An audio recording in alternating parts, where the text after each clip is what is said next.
اعوذ باللہ من الشیطان الرجیم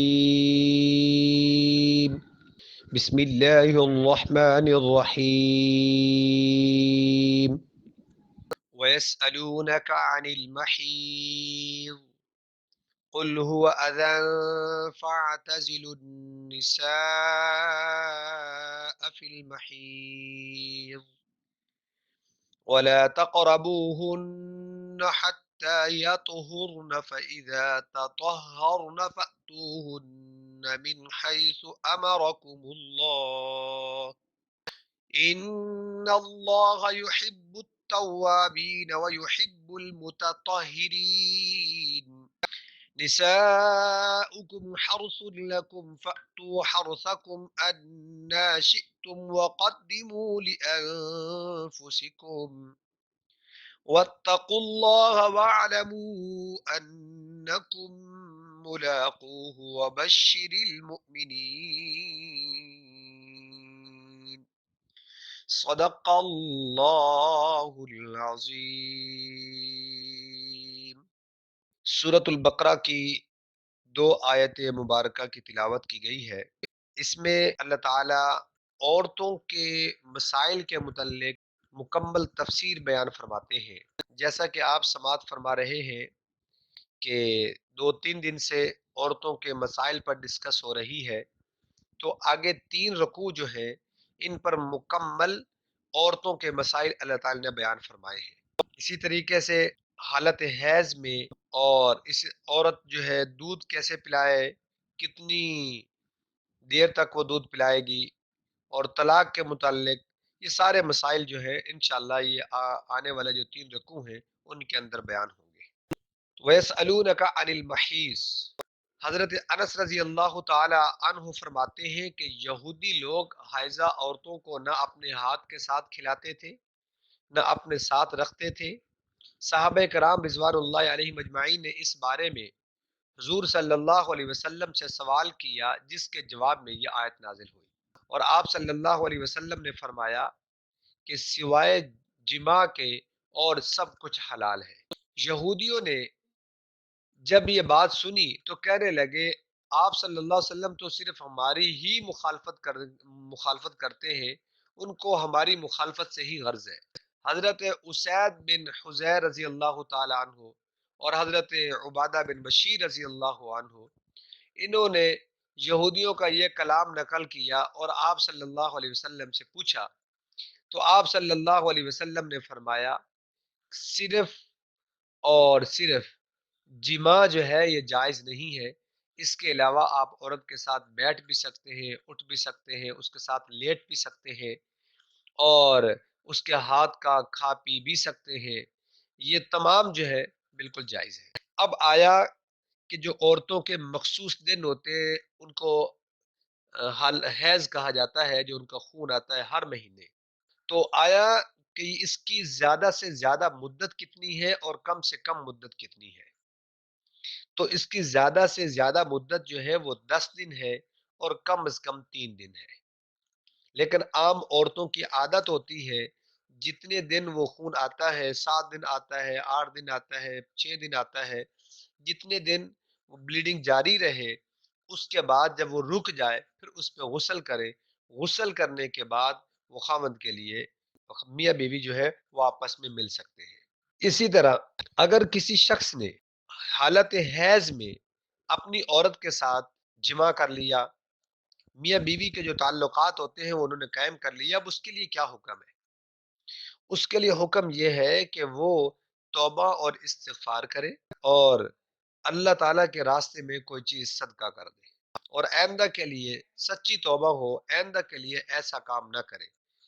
ان اللہ یحب التوابین و یحب المتطہرین، اللہ تعالیٰ توبہ کرنے والوں کو پسند کرتے ہیں اور پاکیزگی اختیار کرنے والوں کو دوست رکھتے ہیں۔ تو اس لیے اب ہم ترجمہ کرتے ہیں، پھر ساتھ ساتھ جو مسائل ہوں گے وہ بیان کرتا رہوں گا۔ وَيَسْأَلُونَكَ عَنِ الْمَحِيضِ، سوال کرتے ہیں آپ سے حیض کے بارے میں۔ قُلْ هُوَ أَذًى فَاعْتَزِلُوا النِّسَاءَ فِي الْمَحِيضِ، قُلْ هُوَ أَذًى، آپ کہہ دیجئے وہ گندگی ہے، بالکل نجاست ہے، حالت حیض جو ہے نجاست ہے۔ فَاعْتَزِلُوا النِّسَاءَ،